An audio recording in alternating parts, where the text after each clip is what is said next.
In the spring of 1903, an American government surveyor unfolded a large field map on a windswept plateau in the New Mexico desert. At first, nothing seemed unusual. The landscape stretched endlessly in every direction: sandstone cliffs, dry washes, scattered sagebrush, and miles of empty land broken only by distant mesas shimmering beneath the afternoon sun. It looked untouched. Unchanged, exactly the kind of place where nature had always been in control. Then he looked down. Cutting across the desert floor was a perfectly straight line. Not a river, not an animal trail, not a wagon track. A road. He followed it through his survey telescope. It climbed a rocky ridge without turning, crossed uneven ground without bending, then disappeared over the horizon as though someone had drawn it with a ruler. For several minutes he assumed it had to be modern, perhaps an old military route, maybe a forgotten wagon road. But when he compared it with every available government map, it wasn't there. There were no records explaining who built it, no settlements large enough to justify it, no towns connected by it, no official history mentioning it at all, and yet the road was undeniably real. That discovery became one of many observations quietly recorded during a series of government surveys at the beginning of the 20th century. At the time, no one realized they were documenting one of the largest ancient engineering projects ever identified in North America. Even today, more than a century later, archaeologists continue to map sections of this forgotten network. The roads exist. They've been photographed, measured, excavated, studied. The mystery has never been whether they were real. The mystery is why so few people have ever heard of them.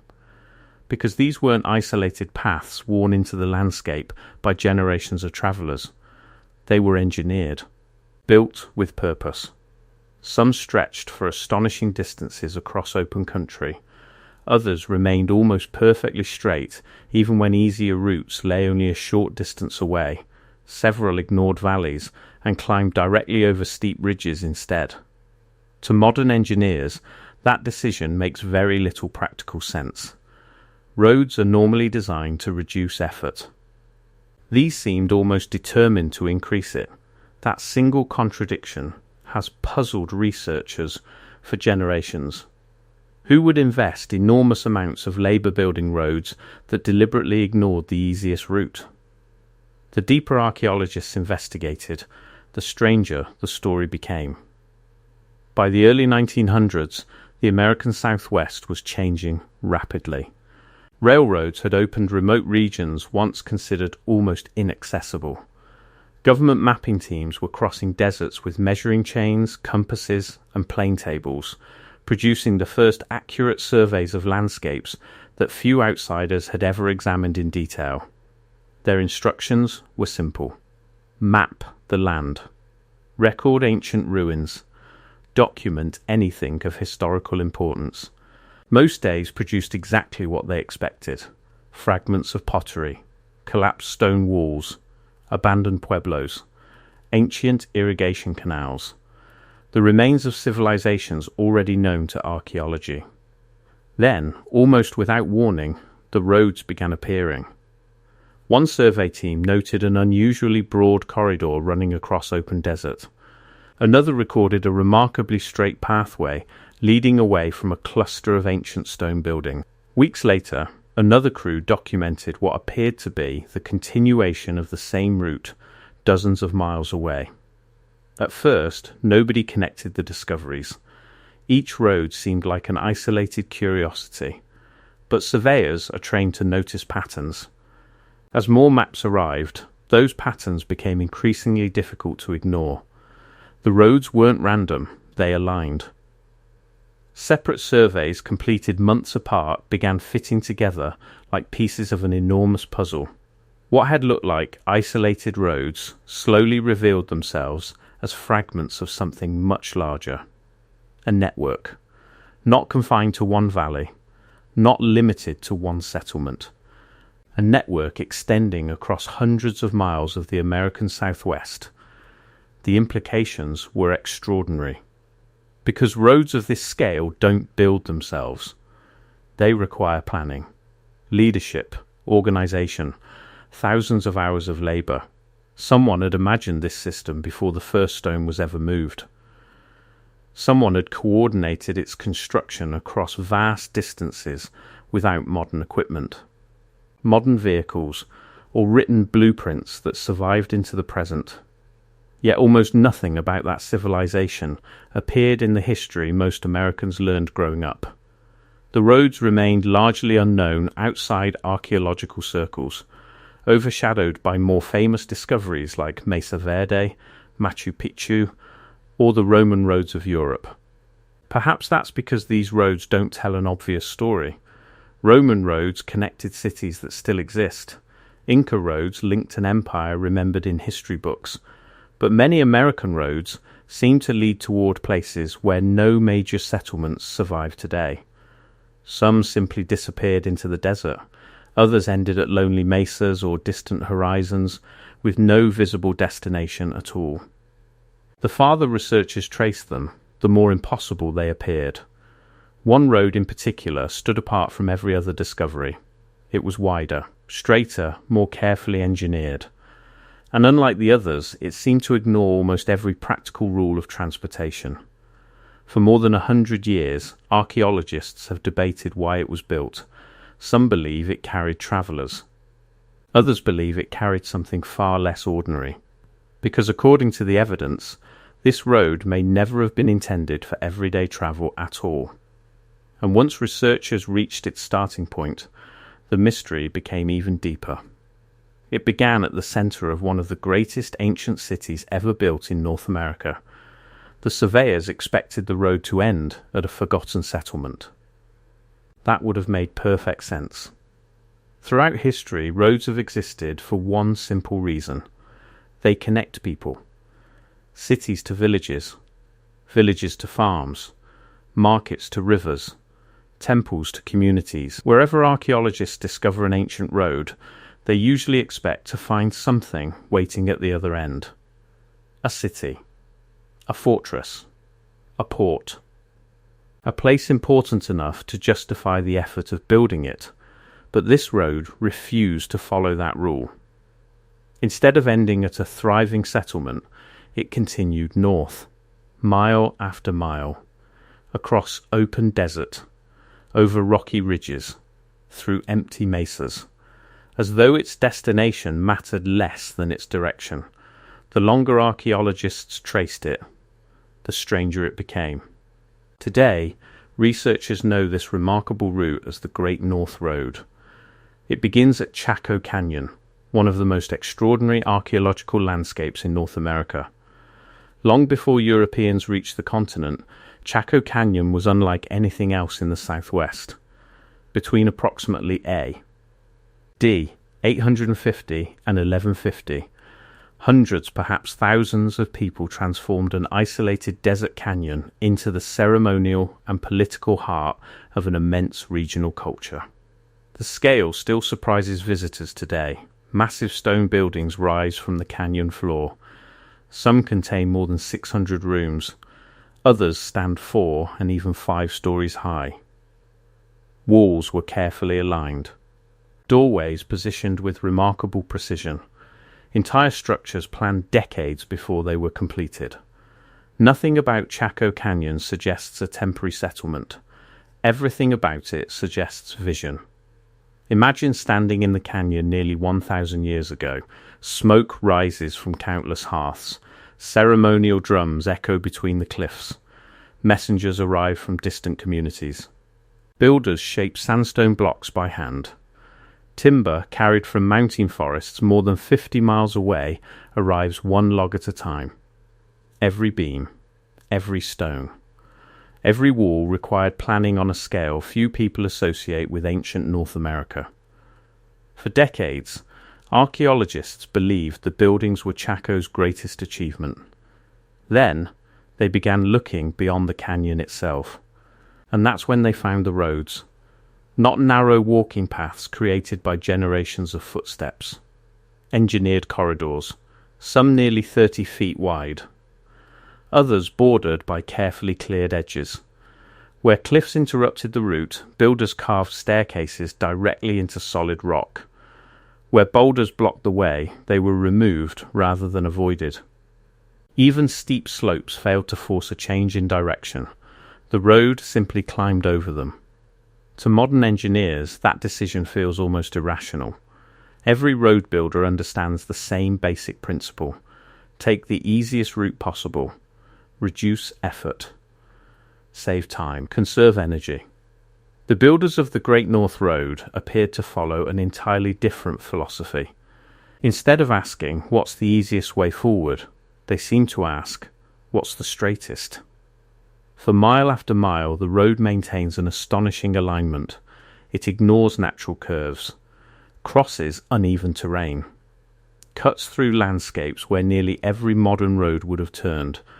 That single characteristic has puzzled archaeologists for more than a century. Why?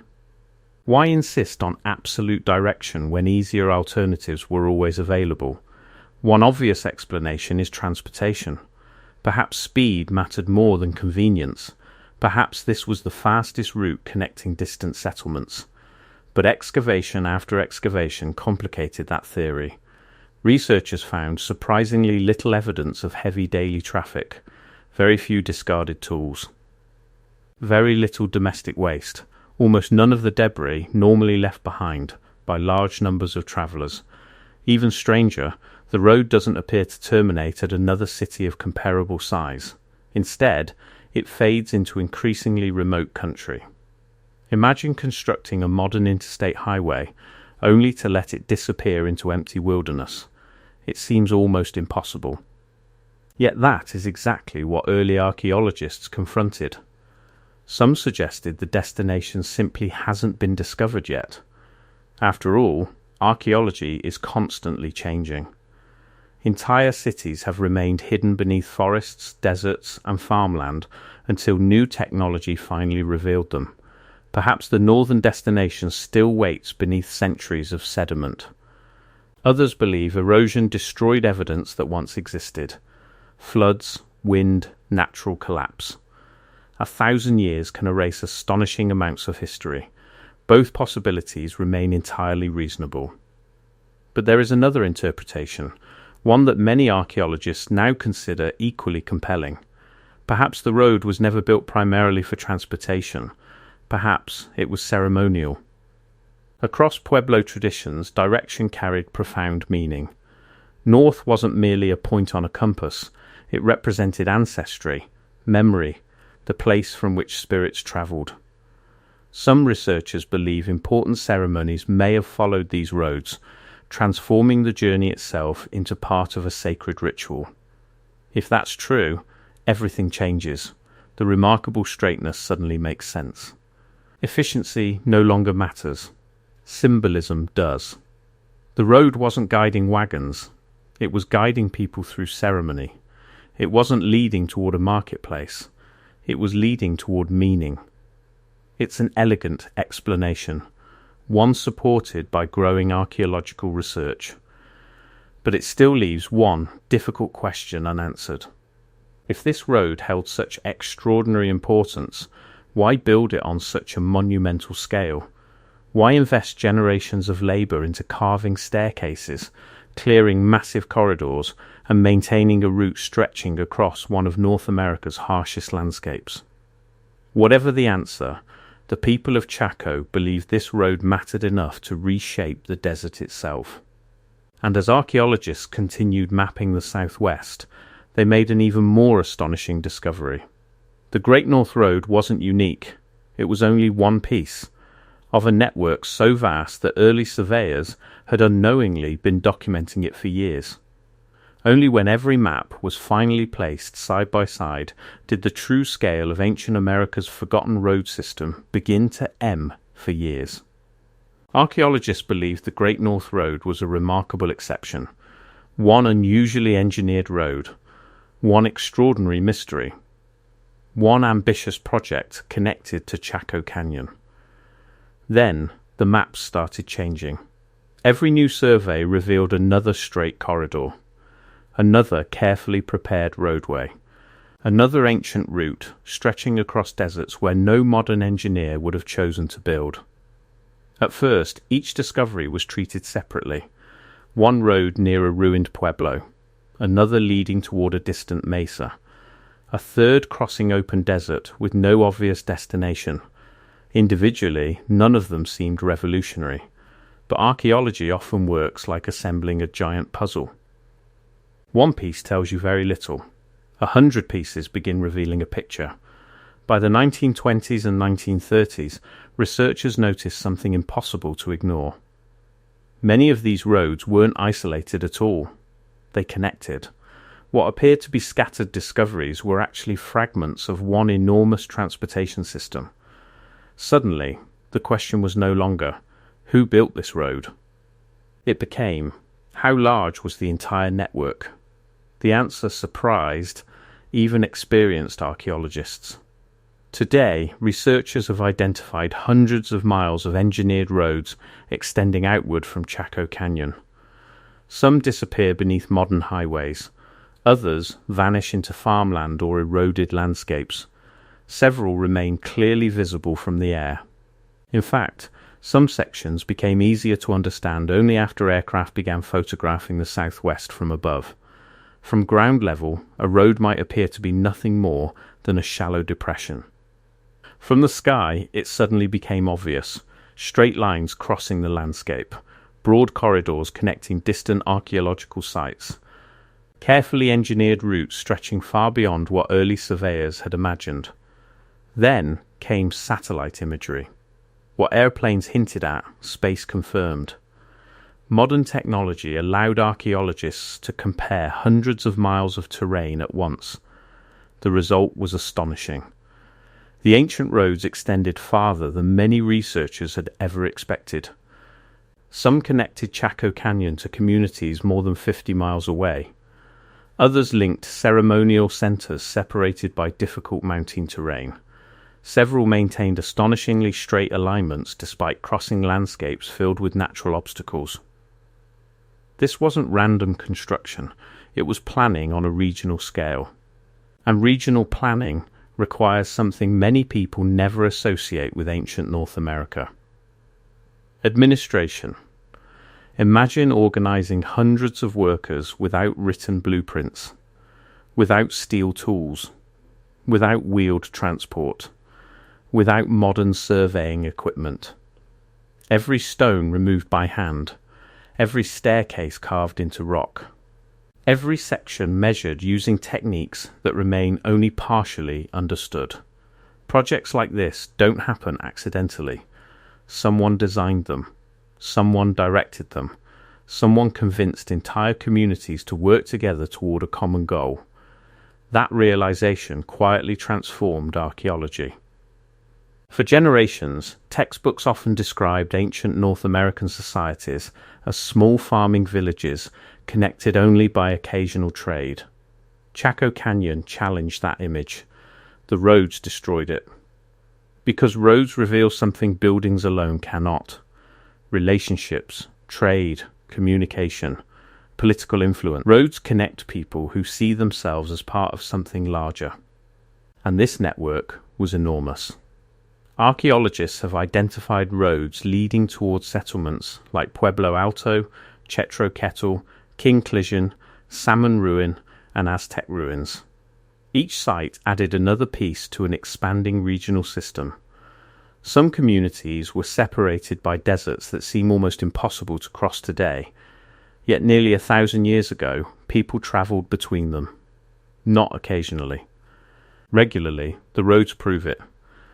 But another mystery soon appeared. If these roads connected settlements, why do some continue beyond them? Several engineered routes extend past known communities into remote landscapes where no major population centres have ever been identified. One explanation is simple. Perhaps archaeologists simply haven't found every settlement yet. That's entirely possible. The American Southwest still contains thousands of undocumented archaeological sites. No discoveries occur every year. LiDAR technology, ground-penetrating radar, High-resolution satellite imagery. Each new tool reveals places hidden for centuries. Another possibility is that some roads connected temporary ceremonial locations rather than permanent towns. Sacred mountains. Seasonal gathering places. Pilgrimage destinations. These interpretations remain active areas of archaeological research, but one thing has become increasingly clear. The people who built these roads thought on a scale far larger than their immediate surroundings. They weren't building for a single village. They were building for an entire region. That level of coordination changes how we think about ancient America. It reminds us that sophisticated civilizations aren't measured only by pyramids or empires. They're measured by organization. Planning, engineering, the ability to unite thousands of people behind a shared purpose. And that's exactly what these roads reveal. Perhaps the greatest surprise isn't that such a network existed. It's that so few people know about it today. Roman roads appear in history books around the world. The Inca road system is celebrated as one of humanity's greatest engineering achievements. Yet North America's ancient highway network remains largely unknown outside archaeology. Not because it lacks evidence. The evidence is abundant. Not because researchers ignored it. They've spent more than a century studying it. Perhaps it's simply because the story doesn't fit the version of history most people were taught. But the mystery doesn't end with the roads themselves. Because every great transportation system eventually faces the same question. What happened after it was built? Who maintained it? Who walked it? And perhaps most importantly, why did one of the most ambitious engineering networks in ancient North America suddenly fall silent? The answer wasn't a single disaster. It was something much slower. Something written not in stone, but in the rings of ancient trees. And those tiny rings would eventually explain why an entire civilization abandoned roads that had once connected the American Southwest. By the beginning of the 20th century, archaeologists had answered one important question. The roads were real. They had been deliberately engineered. They connected Chaco Canyon to communities spread across hundreds of miles of the American Southwest. But one mystery remained almost untouched. If a civilization had invested generations building one of the largest road networks in North America, why did it disappear? Roads don't simply stop being useful overnight. Empires rise and fall. Governments collapse. Cities are abandoned. Yet major roads often survive for centuries because people continue using them. The Roman roads are a perfect example. Built nearly 2,000 years ago, many still form the foundations of modern European highways. The ancient roads around Chaco Canyon tell a different story. At some point, the traffic stopped, the ceremonies ended, the builders left, and the desert slowly reclaimed what had once been one of the most connected landscapes in ancient America. For decades, archaeologists searched for a single dramatic explanation. War, disease, invasion, some sudden catastrophe that forced an entire civilization to abandon its ceremonial center. But as more evidence emerged, that theory became increasingly difficult to support. Instead, researchers found something quieter, something slower.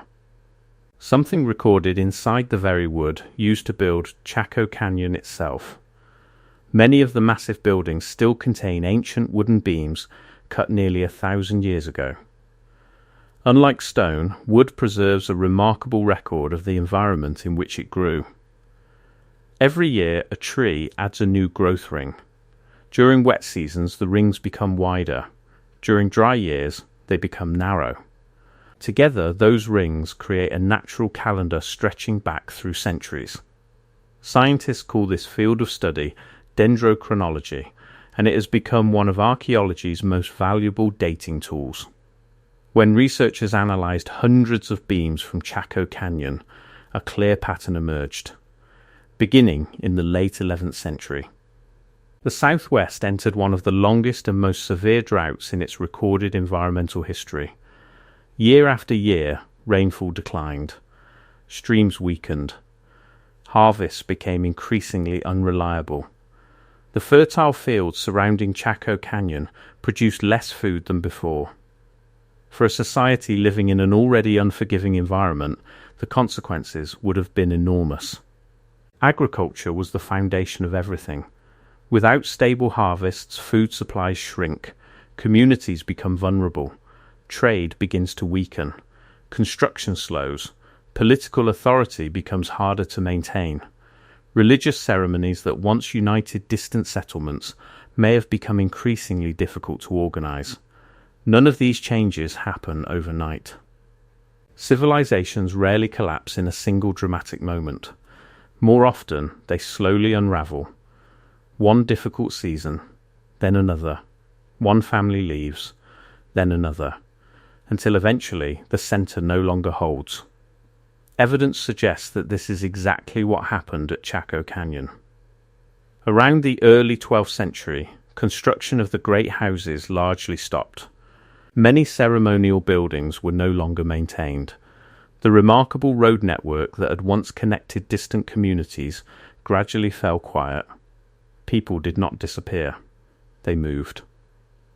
Many descendants of the ancestral Pueblo peoples continue living throughout the American Southwest today, preserving traditions that stretch back centuries. What changed was not the people. It was the role of Chaco Canyon itself. The ceremonial and political center shifted elsewhere. Yet even this explanation leaves an important question unanswered. If the roads were no longer used, why do so many remain visible after nearly 1,000 years? The answer says as much about the builders as it does about the landscape. These weren't temporary paths created by repeated footsteps. They were engineered corridors. Stone was cleared. Earth was leveled. Natural obstacles were deliberately removed. In some places, staircases were carved directly into bedrock. Construction on that scale leaves scars that time struggles to erase. Even after centuries of erosion, enough survives for archaeologists to trace large portions of the network. Some sections disappeared beneath modern highways, others were damaged by mining, agriculture, or expanding towns. But many remain exactly where the builders left them. Silent, straight, waiting, modern technology has only strengthened their story. High-resolution satellite imagery continues revealing additional road segments that are almost invisible from ground level. LiDAR surveys are helping researchers identify subtle landscape modifications hidden beneath vegetation and erosion. Each new discovery adds another fragment to a puzzle first noticed more than a century ago. Ironically, the surveyors who documented these roads in 1903 had no idea how important their observations would become. They believed they were recording isolated archaeological features. Instead, they were preserving evidence of one of the most sophisticated transportation systems ever built in pre-Columbian North America. Perhaps that's the greatest lesson hidden within this story. Not that history was wrong, but that history is always incomplete. Every generation asks new questions.